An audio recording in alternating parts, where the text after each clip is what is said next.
बिस्मिल्लाहिर्रहमानिर्रहीम। अस्सलाम वालेकुम दोस्तों, आप देख रहे हैं नजफ अली टीवी। शुरू करता हूँ उस पाक परवरदिगार के नाम से जो तमाम जहानों का रब्बुल आलमीन है, जिसने ये खूबसूरत तरीन कायनात बनाई। शुरू करता हूँ मोहम्मद व आले मोहम्मद अलैहिस्सलाम के पाक नामों से, जिनके लिए अल्लाह ताला अज़्ज़ व जल ने ये कायनात बनाई, जिनके लिए अल्लाह ताला अज़्ज़ व जल अपनी किताब कुरान मजीद फुरकान हमीद व कौलुल हक में इरशाद फरमाते हैं, इन्नमा युरिदुल्लाहु लियुज़हिबा अनकुम रिज्सा व अहलल बैति व युतहिराकुम तत्हीरा की आयत मुबारक आई है। इमाम हुसैन अलैहिस्सलाम मदीना से मक्का क्यों तशरीफ़ लाए और इसकी क्या वजूहात थी, हम इस वीडियो में आपको बताएंगे।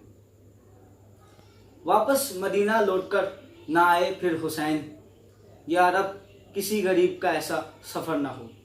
निवासाए रसूल फर्जंदे मौलाए कायनात फर्जंद खतून जन्नत और ख़ुद जन्नत में नौजवानों के सरदार इमाम हुसैन अलैहिस्सलाम मदीना में अपने अहलो अयाल के साथ रह रहे थे।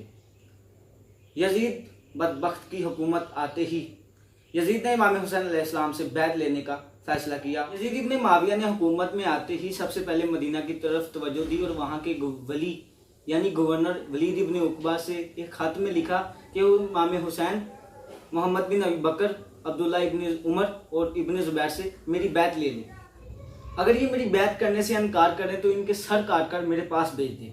वलीद बिन उकबा यानी गवर्नर मदीना ने इमाम हुसैन अलैहिस्सलाम और इन तीनों को कासद के ज़रिए अपने दरबार में बुलाया। कासद का बुलावा सुनने के बाद इमाम हुसैन अलैहिस्सलाम दौलत सरा में तशरीफ़ ले गए और 30 बहादुरों के साथ वली गवर्नर के पास जाने का फैसला किया। इमाम हुसैन अलैहिस्सलाम 30 बहादुरों को लेकर दरबार में दाखिल हुए और वलीद बिन उकबा यानी गवर्नर मदीना ने पूरा खत, यजीद का पूरा खत पढ़कर इमाम हुसैन अलैहिस्सलाम को सुनाया। जिसके बाद इमाम हुसैन अलैहिस्सलाम को जलाल आ गया और आपने फरमाया, किस में हिम्मत है कि मुझ हुसैन को हाथ भी लगा सके।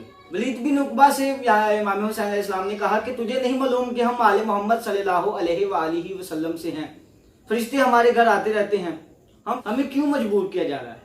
हम आले मोहम्मद सल्लल्लाहु अलैहि वसल्लम यजीद जैसे फासिक, फाजिर और शराबी की बैत नहीं करेंगे। इन हालात पर गौर करने के बाद इमाम हुसैन अलैहिस्सलाम ने मदीना छोड़ने का फैसला किया और रोज़ाए रसूल खुदा सल्लल्लाहु अलैहि वसल्लम पर जाकर दर्द दिल बयान किया और बेइंतहा रोए। दूसरी रात फिर इमाम हुसैन अलैहिस्सलाम रोज़ाए रसूल सल्लल्लाहु अलैहि वसल्लम पर तशरीफ़ ले गए और फिर मनाजात बयान करने के बाद रोते रोते सो गए और ख्वाब में रहमतुल लिल आलमीन सरवर कायनात रसूल खुदा सल्लल्लाहु अलैहि वसल्लम की ज़ियारत हुई और देखा कि आप सल्लल्लाहु अलैहि वसल्लम अपने नवासा इमाम हुसैन अलैहिस्सलाम की पेशानी का बोसा ले रहे हैं और कह रहे हैं, फर्जंदे अली, अन करीब मेरी उम्मत तुम्हें शहीद कर डालेगी और तुम भूखे और प्यासे रह जाओगे, तुम फरियाद ही करते रहोगे, तुम्हारी कोई इमदाद रसी ना करेगा। इसके बाद इमाम हुसैन अलैहिस्सलाम की आँख खुल गई और आप अपने घर तशरीफ़ लाए और अपने अहलो अयाल को जमा करके फरमाया कि अब मेरे पास कोई चारा नहीं कि मैं मदीना मुनव्वरा को छोड़ दूँ।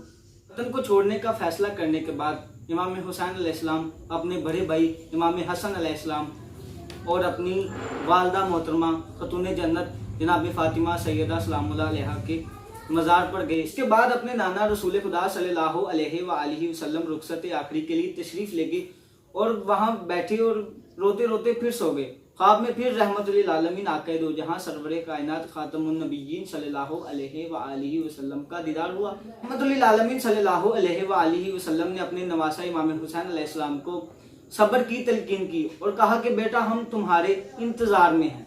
बिलाखिर नवासा रसूल सल्लल्लाहु अलैहि वसल्लम जिन गलियों में रसूल खुदा सल्लल्लाहु अलैहि वसल्लम के कांधों पर बैठकर मदीना की गलियों की सैर करते थे, जिस मदीना में जन्नत के सरदारों के लिए हज़रत जिब्राइल अलैहिस्सलाम जन्नत से कपड़े लेकर आते थे, उस मदीना को नवासा रसूल इमाम हुसैन अलैहिस्सलाम ने 28 रजब 60 हिजरी को छोड़ दिया। इसके बाद इमाम हुसैन अलैहिस्सलाम बमा अहलो अयाल 3 शबानुल मुअज़्ज़म को मक्का मुअज़्ज़मा पहुँच गए और इसके बाद इमाम हुसैन अलैहिस्सलाम मक्का में 4 माह रहे बगैर हज किए। 2 मुहर्रमुल हराम को यजीद की बैत ना करने पर करबला मुअल्ला पहुँच गए। दोस्तों चलते हैं आज से हमारे शो में एक हदीस नबी सल्लल्लाहु अलैहि वसल्लम बयान की जाएगी। इसके अलावा मज़ीद अच्छी सच्ची हदीस नबी सल्लल्लाहु अलैहि वसल्लम सुनने के लिए हमारे चैनल ह्यूमन नेचर को सब्सक्राइब करें, जिसका लिंक डिस्क्रिप्शन में दे दिया गया है। हदीस ये है दोस्तों اس ذات کی قسم جس کے ہاتھ میں میری جان ہے، ہم اہل بیت سے جو آدمی بھی بغض رکھے گا تو اللہ تعالیٰ عز و جل اسے ضرور آگ یعنی جہنم میں ڈال دے گا۔ دوستو چلتے ہیں آج کے قول کی جانب، اور آج کے قول بھی امام حسین علیہ السلام کے ہیں۔ پہلا قول یہ ہے دوستو، جس کا مددگار خدا کے علاوہ کوئی نہ ہو، خبردار اس پر ظلم نہ کرنا۔ دوسرا قول یہ ہے دوستو، مجھے جنت سے زیادہ نماز عزیز ہے، کیونکہ جنت میری رضا ہے، نماز میرے رب کی رضا ہے۔ دوستو چلتے ہیں آج کے سوال کی جانب، جس کا جواب آپ کمنٹ باکس میں دیں گے۔ سوال یہ ہے دوستو، امام حسین علیہ السلام کے سب سے چھوٹے فرزند کا نام جو کربلا معلیٰ میں شہید ہو گئے تھے، ان کا کیا نام تھا؟ اچھے سے اچھے شارٹ کویسچن سننے کے لیے آپ ہمارے چینل شارٹ کویسچن کو سبسکرائب کریں، جس کا لنک بھی ڈسکرپشن میں دے دیا گیا ہے۔ دوستو آج کی ویڈیو یہاں پر ہی اختتام کرتے ہیں۔ نئی آنے والی ویڈیو 2 محرم الحرام کے ریلیٹڈ ہوگی کہ امام حسین علیہ السلام کربلا جب پہنچے تو اس وقت کربلا کے کیا حالات تھے۔ اللہ آپ سب کا حامی و ناصر ہو۔ میں دعا کرتا ہوں اس وحدانیت سے کہ تمام انسانیت کے دلوں میں محب اہل بیت پیدا ہو۔ اللہ آپ سب کا حامی و ناصر ہو۔ اللہ